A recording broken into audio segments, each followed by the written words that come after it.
واتساپ گایز، خوش اومدین دیگه. من امکانات بریم چند تا از هنرمندای عجیب رو ببینیم. یعنی با چیزهای عجیبی نقاشی میکشن. در صورت عادی ما با مداد روی دفتر نقاشی میکشیم و خب این یه چیز عادیه. یا مثلا خیلی دیگه عجیب غریبش رو دیدیم که مثلا با از این چیزا پسپسا میگیرن روی دیوار میکشن بعضیا، ولی اینها خیلی عجیب ترن. بدون مطلب بریم که داشته باشیم. فقط یادتون نره اگه از ویدیو ما خوشتون اومد حتما لایک کنید. اگه انتقادی دارید یا نظری دارید کامنت بذارید. و اینکه اگه کلا از چنل من خوشتون اومد سابسکرایب کنید. حرف دیگه نمونه، پس بریم. خب بچه بریم که مورد اولی رو داشته باشیم. فقط مورد اولی رو همین الان یه توضیح به شما بدم. این نقاش عزیز اومده صورت پدرش رو با نقطه نقطه اومده نقاشی کرده. یعنی به جای که بیاد مثلا خط بکشه اینا نقطه نقطه کشیده که با این کار باعث شده 3.5 هفته از وقتش بره و هر روزم روز 8 ساعت تلاش کرده تا تونسته اون اثر زیبا رو خلق کنه. بدون Psychiatrists have to resort to using Rorschach blot pictures to psychoanalyze their patients, but they would have a field day with Miguel and Dara. What started off as a bit of a joke is turned into his full-time profession, creating stunningly detailed portraits using just dots. His most famous piece is of his father, whose face looks like it's been squished up against the canvas. Amazingly, there are over 3.2 million individual spots میلیون نقطه کشیده تا تونسته اون. and takes an extraordinary degree of patience, concentration, and mental toughness to do. He sits چقدر قشنگم کشیده. 8 ساعت روز 8 ساعت و 3.5 هفته تقریبا میشه. نمیدونم چقدر میشه. خب بچه ها، مورد دوم رو به شما بگم. مورد دوم یک آدمی که از زیر چشمش میتونه رنگ بپاشه. یعنی از زیر چشمش میتونه مایات بپاچه بیرون و با این کارش تونسته نقاشی های خلق کنه و که حالا نمیدونم نقاشیش واقعا اثر هنری محسوب میشن یا نه و خب شاید خریدارای خاص خودشون رو داشته باشن، ولی واقعا عجیبه که تو از این کارش عجیبه که از زیر چشمش اینجوری میشه آب این چی رنگ میره بیرون و خب خیلی عجیبه. بدون مطلب بریم که داشته باشیم. نگاه کن انگار اشک داره میریزه، بعدش از زیر چشم اینجوری کرده.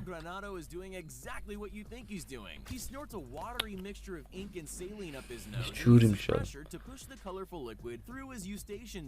eventually squirting out of his tear duct and onto the canvas. As a child, he would use this unique biological abnormality to freak out his friends at school.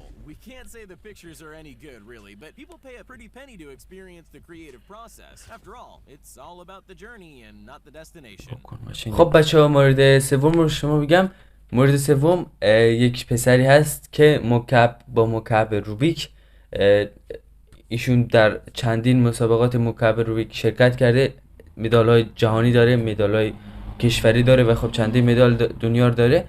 ولی این کارش اینو خاص‌تر میکنه نسبت به بقیه که اومده با مکعب روبیک میاد صورت آدمای معروف رو خلق میکنه. یعنی مثلا چه میدونم با مکعب روبیک به مثلا ریانا رو بکشی، بیلی آیلیش، سلنا گومز، همچنین آدمایی رو بدون مطلب که بگیم. Relatively few have solved the puzzle. There are some freakishly talented and nimble-fingered people in the world, and Giovanni Contardi is one of them. He first learned how to solve the Rubik's Cube in 9.5 ثانیه. went on to finish second in the World Championship in 2011. He decided to explore his artistic side after growing bored of the competitive circuit, where he achieved more than 60 national records, 9 European records, and 3 world records. He now 72 تا اینا huge portraits رکورد داره. from Amy Winehouse to LeBron James, Rihanna, John Lennon, and Justin Timberlake. His biggest piece paid homage to Greek mythology, depicting Atlas, who held the weight of the world on his shoulders. Only it's a Rubik's Cube. It took 6,111 cubes and 16 hours to complete. 16 ساعت طول کشیده. 6111 تا مکعب. خب بچه، مورد چهارم رو به شما میگم. مورد چهارم یک آدمی هست که تو مثلا پولای مثلا دلار رو میگیره، اینجوری تیکه تیکه میکنه و با اون تیکه ها میاد یه نقاشی درست میکنه.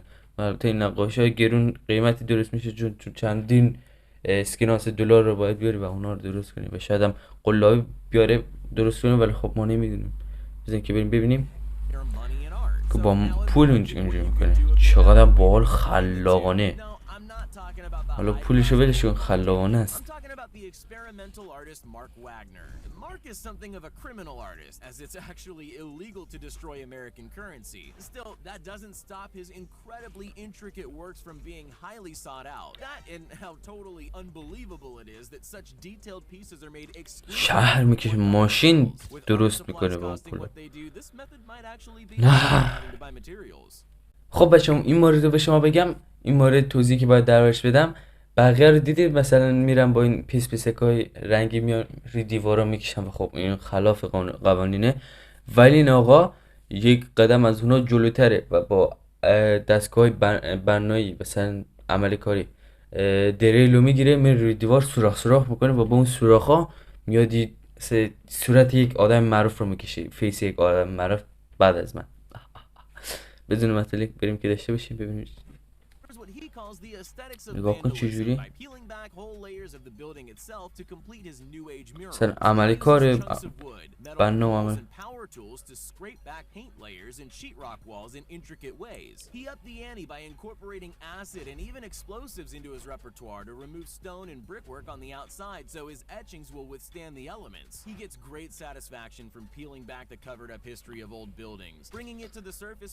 حالم کشیدم. نایس. عصبانی نمی. خب بچه‌ها، این مورد رو به شما بگم.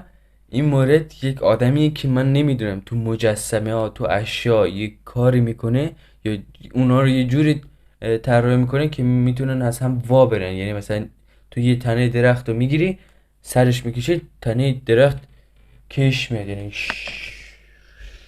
کش میاد. بزنیم مطلبیم که داشته باشیم.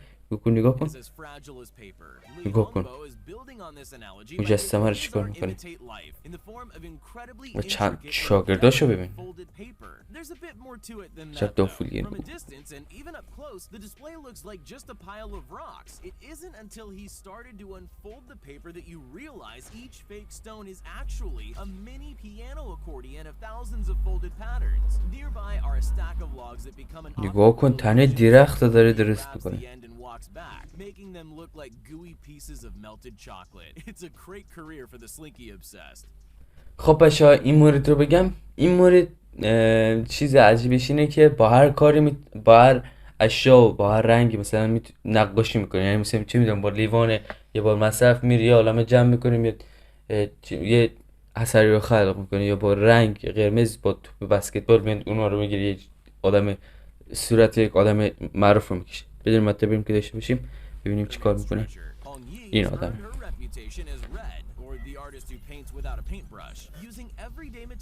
نگاه کن با یه توپ بسکتبال اینجوری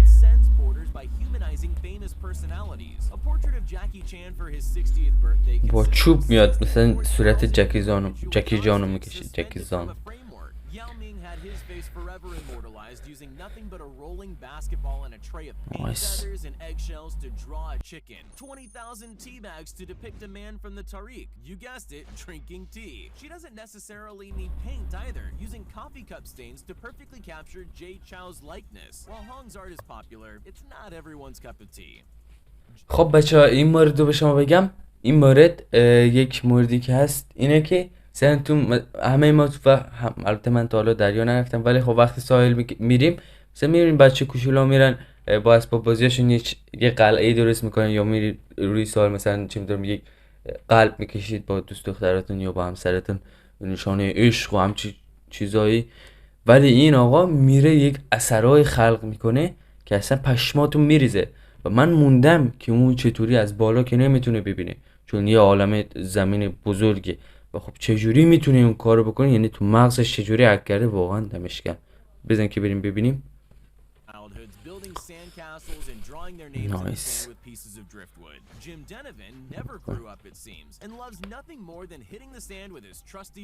با یه چوب چی کار میکنه؟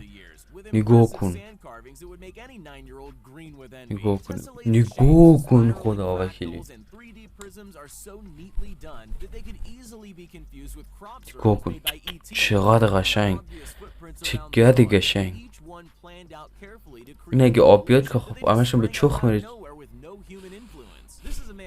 شاید غیر از آبم مثل غیر از ساحل هم کار.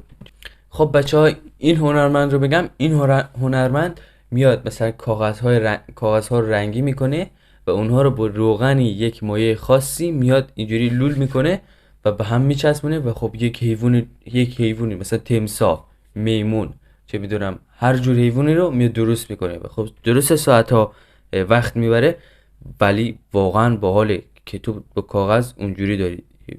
باید خودتون ببینید. Tatsuyama spent time at her grandfather's paper factory as a child before pursuing a career as an illustrator of books. Her flair for understanding depth, contrast, and proportion in a two-dimensional media carried با روزنامه that sculpturing was where her heart lay. نگاه کن چجوری داره این کارو میکنه. خدا وکیل هنر رو نگاه کن و تو داخل ایکس بلا یا داخل یوتیوب داری منو نگاه میکنی. واقعا خجالت نمیکشه؟ من خجالت نمیکشم که هیچ هنری ندارم. با یکی بیاد یه دونه بزنه زیر گوشم واقعا. نگاه کن لاک پشت فی. خب بچه‌ها موردهای قبلی داشتیم که طرف روی ساحل این کارو میکرد. مثلا روی ساحل میومد طرحهای مختلفی میکشید، ولی این ساحل در دسترس نبوده و این کار باعث متوقف شدن این آدم نکرده و اومد روی برف این کارو میکنه. روی برف میاد طرحهای زیبا و ماندگاری رو میکشه و واقعا هم دمت گرم. واقعا چجوری تو مغزشون اونجوری میاد اونو هک میکنن که باید چیکار کنی خدا میدونه. با راه رفتن نگاه کن چقدر راه میرید.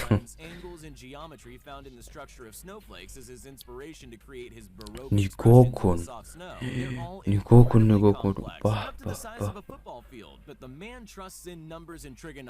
نایس. گرگ داره میکشه. نایس. من عاشق گرگم. خب بچه ها مورد قبلی رو داشتیم که طرف روی برف این کار رو میکرد، ولی این حتی برف هم در اختیارش نبوده و خب این یه جور بچه، ولی این کار باعث متوقف شدن این آدم نکرده و اومده مثلا روی یخ میاد طرحهای مختلفی رو میکشه. مثلا با اره میاد روی یخ میشه، چه میدونم یه مثلث یه همین نمیدونم یه کاری میکنه دیگه. ببینیم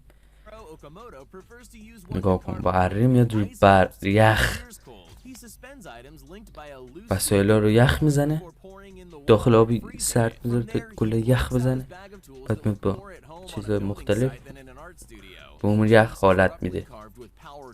before being painstakingly smoothed to a glassy, mirrored finish to uncover the weird things frozen inside. He's no one-trick pony either, and is more than capable of sculpting amazingly detailed statues out of the ice.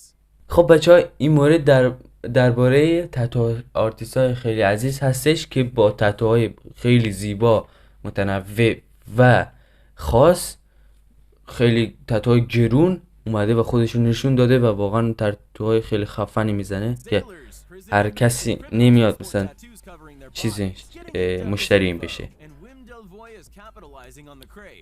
مثلا یه گل بکشیم نسخه $5000 برات مینویسه. بیا ببین خربیار باقالی بار. to 8 hours a day and as many as 6 days a week, the living canvas is on display at various exhibits around the world. Bizarrely, the artwork was sold ranking for $253,472 with the $253,000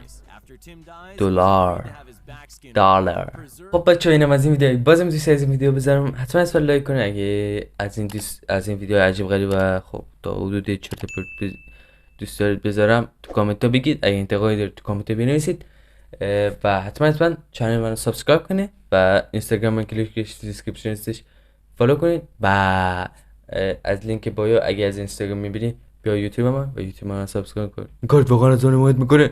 این حرف دیگه نمیمونه. پس خداحافظ.